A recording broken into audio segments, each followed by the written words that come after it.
avoir le feeling, va passer son tigre, passe son tigre, passe son tigre. Tu veux avoir le magie, fais passer son tigre, passe son tigre, passe son tigre. Oublie ta raison, deviens animal, passe ton tigre, passe ton tigre.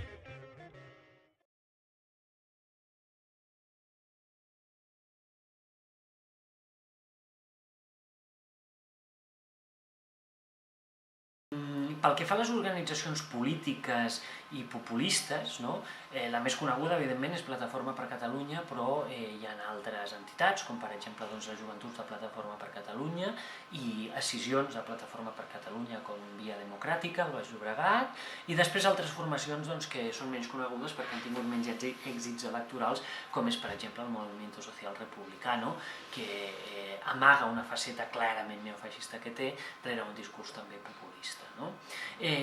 Després també tenim formacions polítiques, també, però que són neofeixistes i no han fet aquest viratge cap al populisme, com són bàsicament les organitzacions que composen l'Espanya en Marxa, amb poca presència, més presència a Madrid que a Catalunya, però amb presència a Catalunya, per exemple, especialment Democràcia Nacional Joven, però també Alianza Nacional, que està mirant de reinstal·lar-se a Catalunya. Això pel que fa a les formacions polítiques amb voluntat d'incidència política.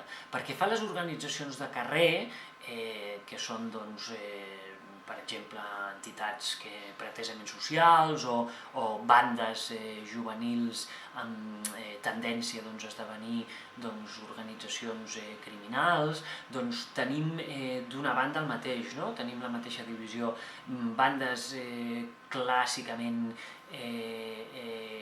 neofeixistes, com poden ser el Frente por España, com poden ser aquest tipus de bandes, i d'altra banda grups que han intentat renovar el seu discurs i que han desenvolupat un discurs populista del jo no soc racista, però, i aquí la més coneguda és el Casal Tramuntana.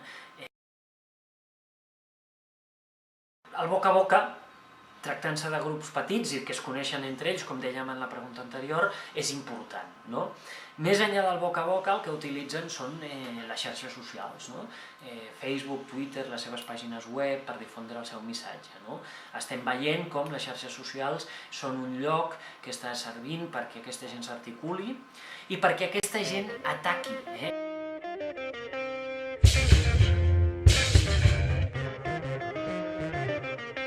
Passe ton tigre, tu veux avoir le feeling.